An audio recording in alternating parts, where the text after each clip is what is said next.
What it do, Dream Team? It's your boy D Neil and Mackenzie back with another reaction video, guys. Here we are with 8 out of 10 Cactus Countdown. Bless you. Thank you. Jimmy Carr Insults Part 8. The one with the glory hole joke. I remember the glory hole joke, and that joke is absolutely hilarious. Before we jump in, make sure you subscribe, ring notification bell, get the video a thumbs up. Jimmy Carr, get to the insulting.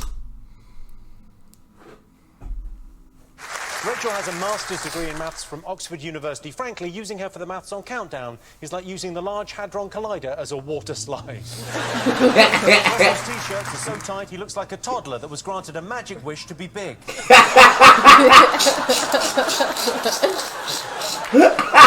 Tom says he used to dress in Victorian clothing as a teenager to disguise the fact he was gay. Yeah, Tom, that'll throw him off the scent. A number of exotic pets, including an iguana. Brightly coloured, with soft, leathery skin and a bulging neck. Jonathan is one of the most distinctive faces on television. Well, very funny, Jimmy, but the iguana's dead, and you raised Dave as a joke. You are a terrible person. I went for iguana, you went with Dave. what? How do you pronounce iguana? Well, it had its iguana. You did say iguana. You can... I thought you were getting it right. I thought you would know. dead! Does it matter? Sarah is from the northeast, and fun fact, human beings share 99.9% of our DNA with Geordies. Technically a sand dancer, so South Shields. But also, Sand dancer. yeah, but it sounds rubbish, doesn't it? My hometown is Southport, and they are the Sand Grounders. Just, Oh, really? Not all comedy, some of it's information. My hometown is Lancaster, and we call ourselves Lancastrians because we don't like to take the piss. James, where are you from, and what do they call you lot? I'm from Kettering and they call us legends. Hey! I like that. And to obnunciate is to announce bad news, as used in the sentence, the shopkeeper obnunciated, I'm sorry, Rachel, but we only have that particular dress in a child's size.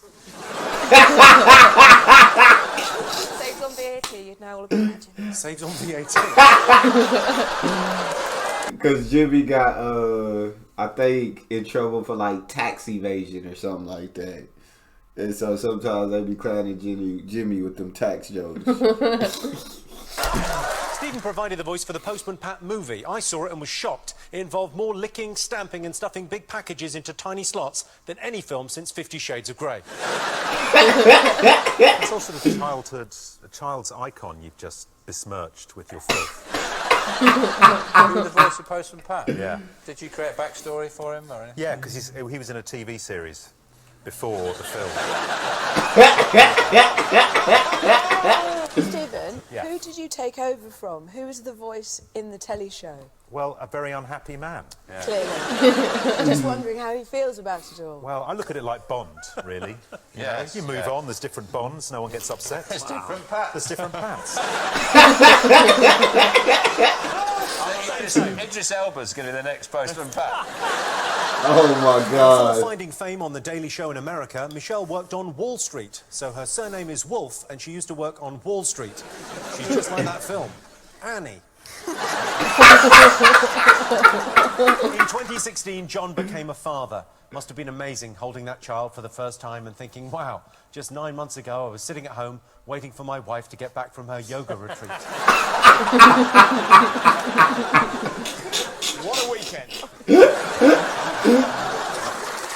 Where would we be without Rachel Riley? Well, we could probably just move the letters board closer to Susie. It's not like she's rushed off her feet.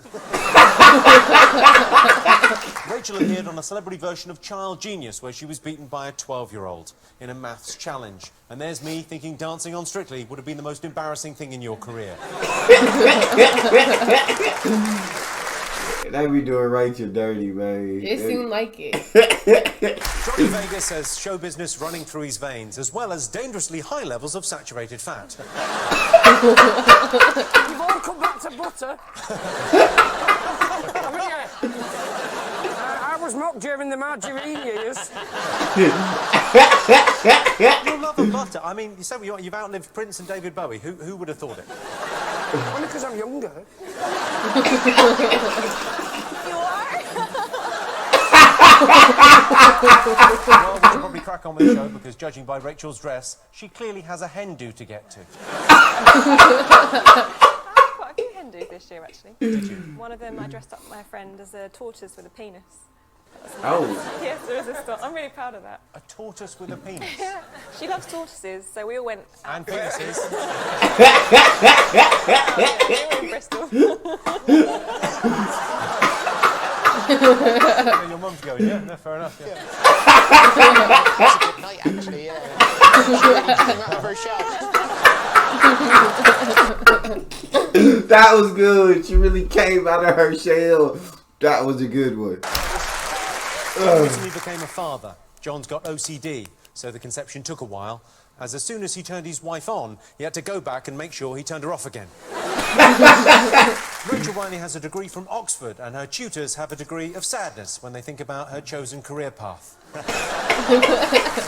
Joe lives in Brighton. He fits right in, because if there's one thing the residents of Brighton love, it's a hairy bum.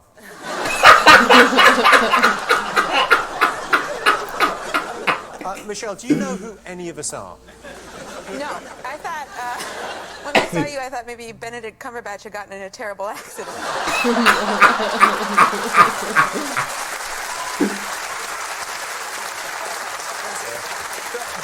The really hurtful thing about that is I sort of take that as a compliment. Gingerbread me. Yeah, gingerbread you. I've got a gingerbread Susie. You can eat that if you want. I mean, you're more than welcome. I've got Roisin's quite pretty. Look at that. Yes. Oh, is it edible? Rabbit? Yeah, of course it's edible. Hang on. I always have to ask. Got one for John. John be getting did dirty a lot too, dog. Oh my God. Noel's every girl's dream, if what that girl is dreaming of is a 40-something goth crow. You're pretty rock and roll, and Countdown isn't. How would you make this show kind of more kind of cool?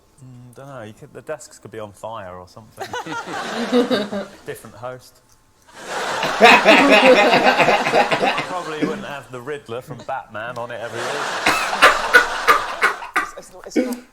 Yep, you're right. It's not what, sorry? I've already tried to bite into it and I really gave it a good go and she wouldn't give. A baby porcupine is called a porcupet. Porcupet is also a chat-up line in Newcastle.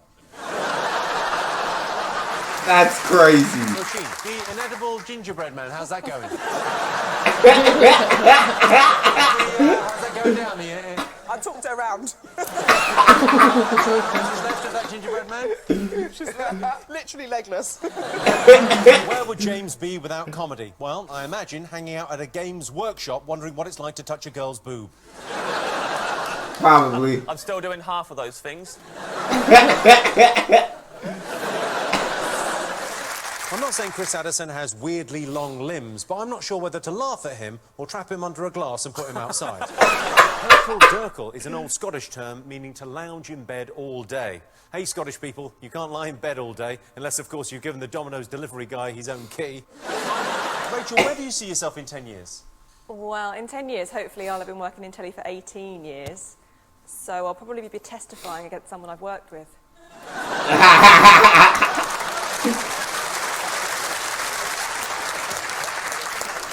The Brett Domino trio have an incredibly dedicated following, by which I mean they're being monitored very closely by the police.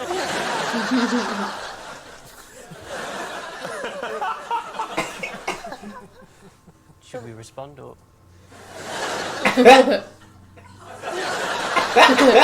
What was your 5? 4. Oh my God. They gotta get that off his lip, dog. I swear to God, that's not cute. Dog, rip that off now. I feel like I'm watching like a detective show. On everything. Like, you know, with the magnifying glass. That's what he looked like, one of them people. Did you hear what his 5-letter word is? No. I think he said phone, but it took me a minute to understand what he was. His accent is so thick, dog. Like, he said, Jimmy was like, I'm sorry, what did you say? Johnny, what was your 5?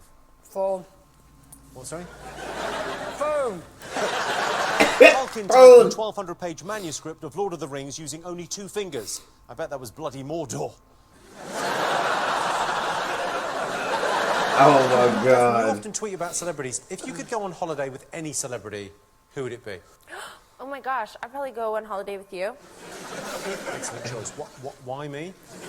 I mean, I think you're super fun, and I know you live a lavish lifestyle, and, like, I think you need a best friend. And we have...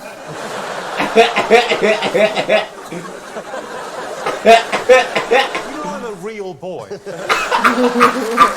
Lee excelled at school. Sorry. Lee was expelled at school. Hypothermia is a state in which the core temperature of the body falls below 35 degrees. People who die from it include mountaineers and, during a cold snap, viewers of regular Countdown. David has that just got out of bed look if the bed was some flattened cardboard boxes in the doorway of a Curry's digital. You look like Dracula's less successful younger brother. Calm down. We'll start with a consonant, please. Thank you, Lee. Rachel. M. Vowel. V. Upside down. It's your only job, Susie has written 14 books all about the derivations of words and phrases. Susie, where do you get your lack of ideas from? In David's most recent book, he named a squirrel after Susie Dent. Small, wild, and with an insatiable appetite for nuts. Susie was delighted. The Oxford English Dictionary grows by over 4,000 words a year. No wonder Susie Dent's worn out. Well, that and the dogging. Susie doesn't really enjoy being famous and goes to great lengths to avoid being recognised. For example, when she's in her car, she wears sunglasses and a hat, so the other doggers don't know it's her. Susie Dent knows the derivations of even the rudest words and phrases. So, where does cock gobbler come from? Well, she was born in Woking, but now she lives in Oxford. That's my baby. I love that all Susie jokes be like sexual, bro. Like, it's so funny. You're always banging that door, aren't you? Are you talking to Susie or me now? Never banging on my door, I have to say, thank goodness. Susie has written 14 books about the derivations of words, and you can find them all in your local library. Just ask for the Sleepy Go Bye-Bye section. OK, Susie, what have you been looking into recently? Other than glory holes.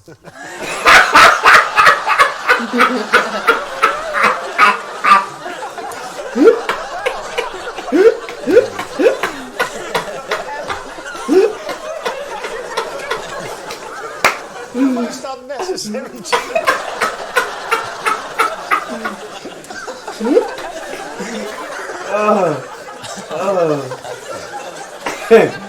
Sorry, Susie.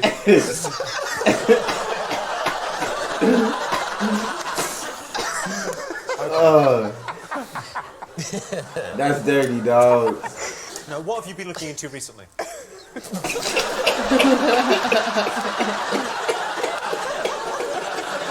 think this is all the effect of my having brought me. No, I've been looking into the language of doctors, which is quite interesting. Okay. But things like brothel sprouts. Brothel sprouts? Yeah, because, you know, doctors have these ridiculous names to try the black humour, sick humour, to try and, you know, keep the horrible stuff at bay. So brothel sprouts, basically genital warts. Sorry, I'm sorry to make it down.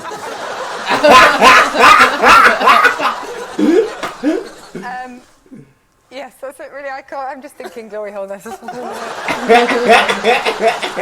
once went to see the film Shame with his dad, but said the graphic sex made it very awkward.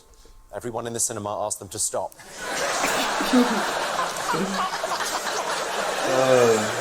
Hi, Dad.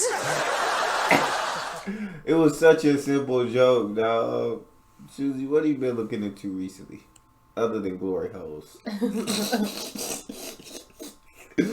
That's all we got. Y'all make sure y'all subscribe, ring notification bell, give the video a thumbs up. We out.